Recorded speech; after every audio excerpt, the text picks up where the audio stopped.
In this lesson, we're going to cover non-repudiation. Now, non-repudiation in cybersecurity is focused on providing undeniable proof in the world of digital transactions. Non-repudiation is a security measure that ensures individuals or entities involved in a communication or transaction cannot deny their participation or the authenticity of their actions. I like to think about this as the difference between sending a standard letter in the mail and sending one that requires a signed receipt upon delivery. The receiver's signature on the receipt tells us that the recipient can't deny that they have received that letter. In fact, non-repudiation has been used for centuries, even before computers were even developed or thought of. If we look back a few hundred years or more, kings and noblemen used to use signet rings to imprint their unique seal onto a wax on a document to make sure it was sealed. This seal acted as a form of non-repudiation. If a decree or letter bore that king's seal, it was undeniable evidence that it was authentic and it came from the king himself. Now, anyone receiving this sealed document could be confident of who sent it because only the king or that noble person had that specific signet ring. So they couldn't claim that the contents of the document were not written by that person. Hopefully, this medieval example does help you to underscore the importance and timeless nature of ensuring authenticity and accountability in all of our communications and transactions, because that is what non-repudiation is all about. Now, let's move back into the digital world, and we don't use signet rings here, but instead we use something that is more modern. This is a digital signature. Now, a digital signature, much like the king's signet ring, is considered to be unique to each user who's operating within the digital domain. A digital signature is created by first hashing a particular message or communication that you want to digitally sign, and then it encrypts that hash digest with the user's private key using asymmetric encryption. This allows the digital signature to ensure that a piece of information, whether it's an email or a transaction, originated from a stated source and hasn't been altered during its transit.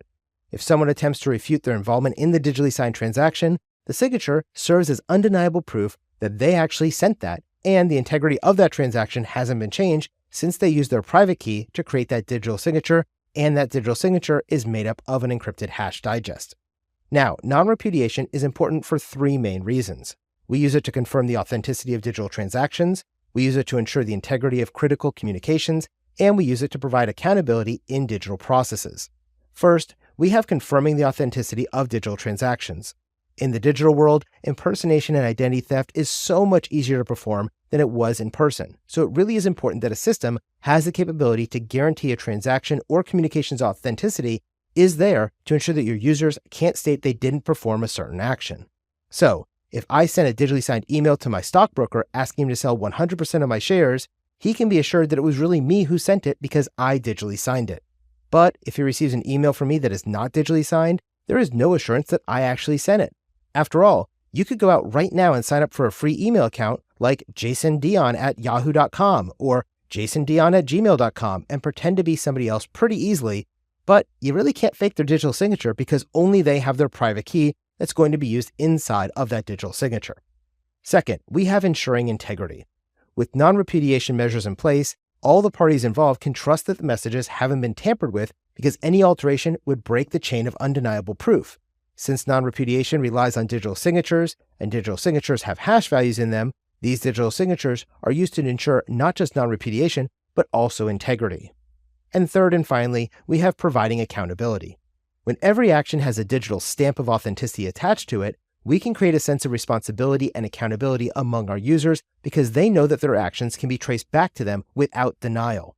For example, some auto insurance companies now have the option for people to use an app on their smartphone that will feed their real-time driving data back to the insurance company.